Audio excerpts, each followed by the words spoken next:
The Lord be with you. And with your spirit. A proclamation from the Holy Gospel according to Matthew. Glory to you, O Lord. The 11 disciples went to Galilee, to the mountain to which Jesus had ordered them. When they all saw him, they worshipped, but they doubted. Then Jesus approached and said to them, "All power in heaven and on earth has been given to me. Go therefore and make disciples of all nations, baptizing them in the name of the Father and of the Son and of the Holy Spirit, teaching them to observe all that I have commanded you. And behold, I am with you always until the end of the age."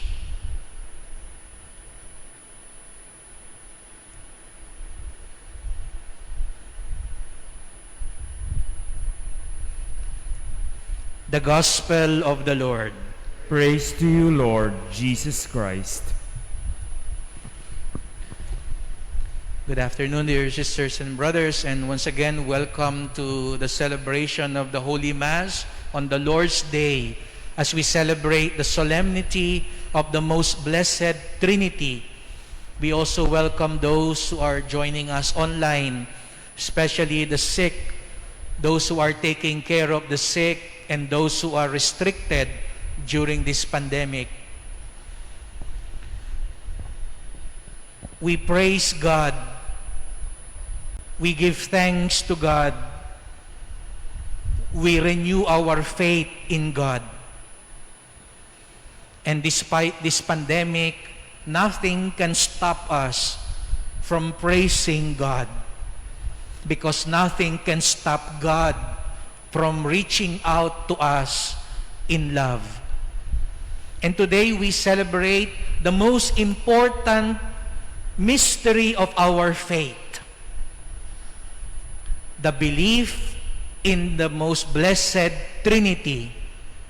This, if we will have a hierarchy of truths, this is the number one that we must believe in, that there is one God and three persons, Father, Son, and Holy Spirit. But we have to admit, the most important tenet of our faith is the most difficult to understand. And perhaps some of you may say, bakit ganon, Father? Kung ano pa yung pinaka-importante, yun pa ang pinaka-mahirap maintindihan. Ang sagot ko po, hindi ko rin alam bakit yun ang pinakamahirap. But why are we insistent? That's why some people tell that we are just inventing this because it defies the laws of mathematics, even of logic. How can one become one and not three? And I'm sure it will crack our heads to define one God pero three persons. Ano ba yung pinagkaiba? Ano ba yung person?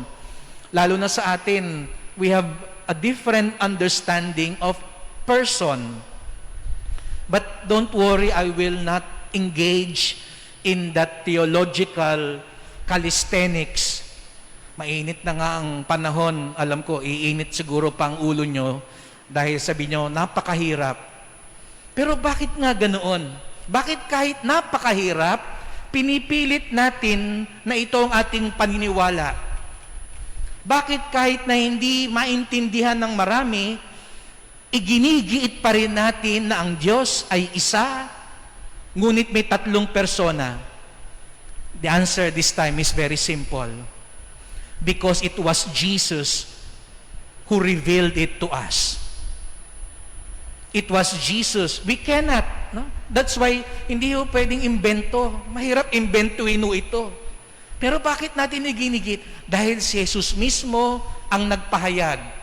Si Jesus mismo ang nagpakilala sa atin na mayroong Ama, Anak, at Espiritu Santo.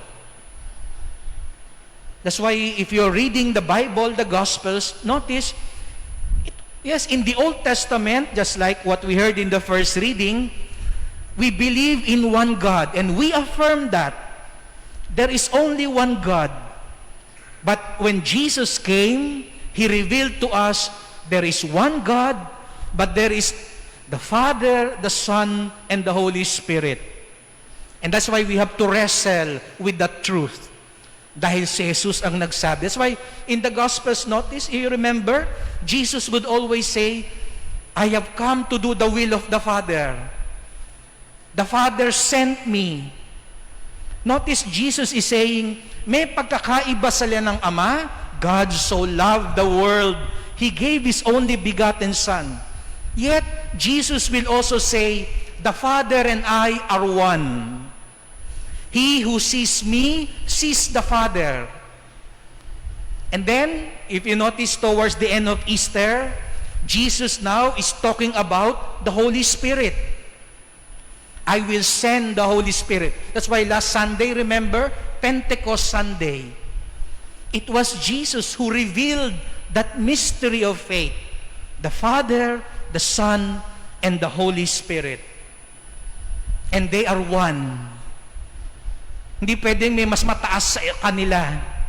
Hindi pwedeng may mas mababa, may mas mahina sa kanila. And that is why we have to grapple with that. But sisters and brothers, today, it is not the how of the Trinity that we must spend our time and energy.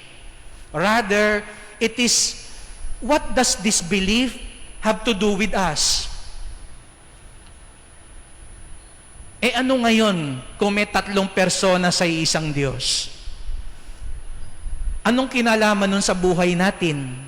And that is why today, I want to dwell on the gospel, on the last instructions of Jesus before He left His church, the first Christian community. Jesus says, go and make disciples, baptizing them in the name of the Father and of the Son and of the Holy Spirit. O ayan, nakita nyo? Si Jesus na nagsabi nun na may Father, may Son, and may Holy Spirit.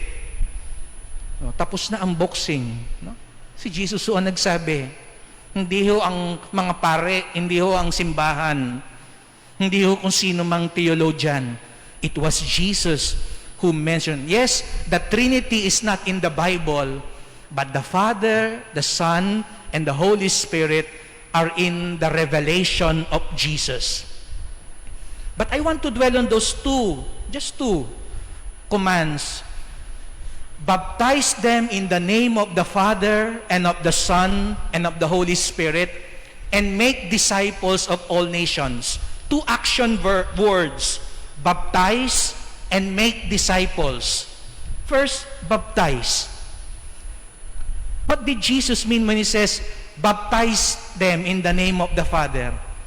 Para lang ho ba ito sa mga pare? Kasi ang mga pare lang naman ang nagbibinyag. By the way, let me also take this opportunity to tell everyone, alam nyo bang, you can also baptize in times of emergencies? You, especially the children who are born in very critical situations. You don't have, lalo na sa panahon ngayon, you don't have to look for priests.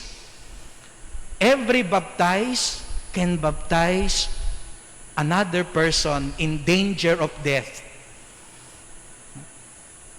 And that is very important to remember. Kaya halimbawa, mayroong batang may sakit, o may kilala kayo, hindi pa nabibinyagan, hindi nyo kailangan humanap ng pari. Sabihin nyo lang, I baptize, kung ano yung pangalan niya, in the name of the Father, and of the Son, and of the Holy Spirit. And if that person survives, bring him or her to the church and tell the priest, we had emergency baptism. Because that is valid.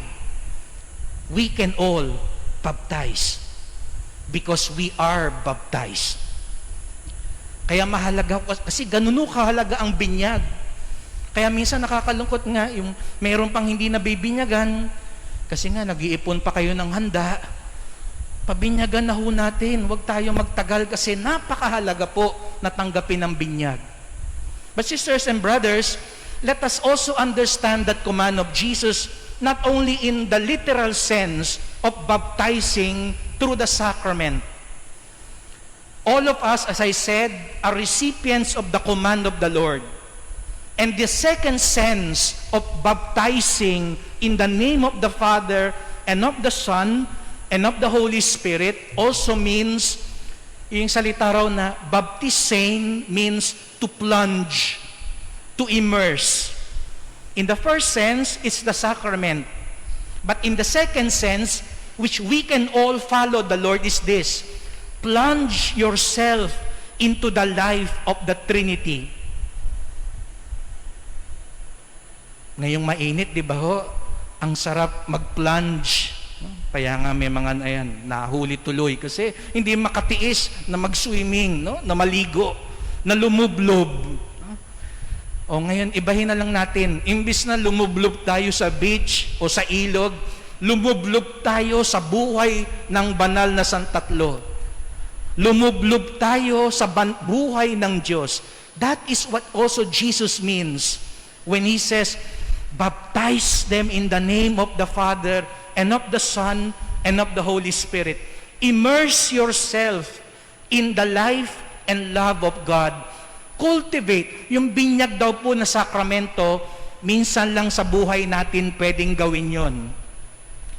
Pero to immerse yourself in the life of God, to plunge yourself into the life of God, is a daily way of life. And that is what Jesus means when He tells us, be baptized in the Trinity. Let us immerse ourselves in the unity of God, in the love and mercy of God. That is what it means to believe in the Trinity. To believe in the Trinity is not just saying, Father, Son, and Holy Spirit. To believe in the Trinity does not only mean make the sign of the cross. To be baptized does not only mean I have a baptismal certificate. Rather, it means every day I am plunging myself. I am taking in the life of God.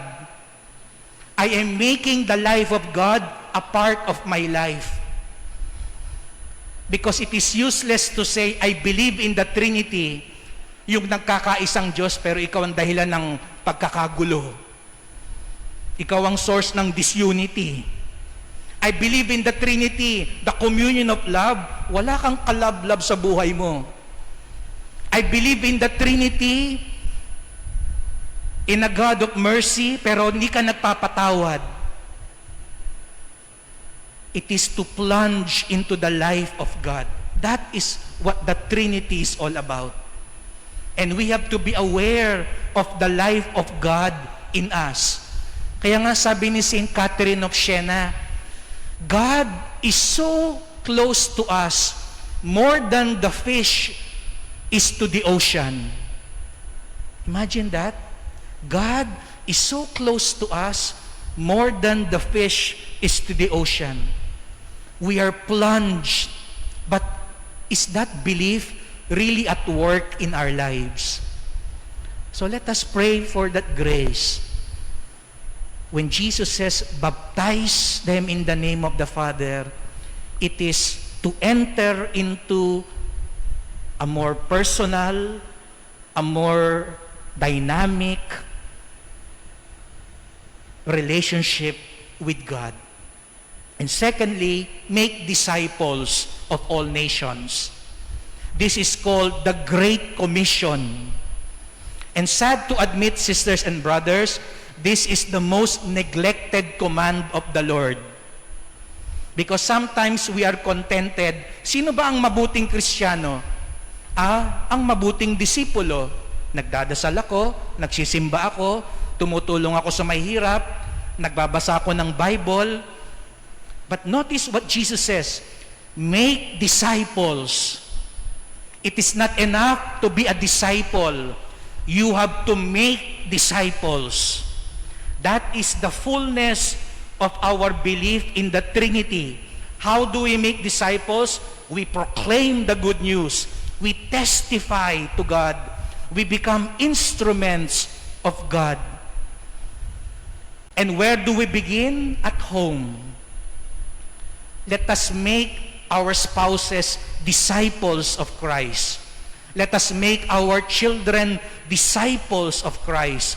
Let us make our workmates disciples of Christ. It is not enough to be a disciple. You have to make disciples. You have to become missionary disciples. That is what it means to believe in the Trinity. Kailangan natin umabot sa kapwa natin. Hindi pwedeng iwan natin sila. Sapagkat ang Diyos, hindi ho tayo iniwan. Sapagkat ang Diyos, palagi tayong sinasama sa buhay nila. Kaya isasama din natin, lalo't higit, yung mga hindi pa nakakakilala sa Diyos, yung hindi pa nakakaranas sa Diyos. We have to make them disciples. As we continue with this Mass, let us pray for those two graces. As we celebrate 500 years of Christianity, 500 years since for the first time it was heard in our land. Imagine, 500 years ago, sinabi ni Padre Urdaneta dito sa Pilipinas, I baptize you in the name of the Father and of the Son and of the Holy Spirit.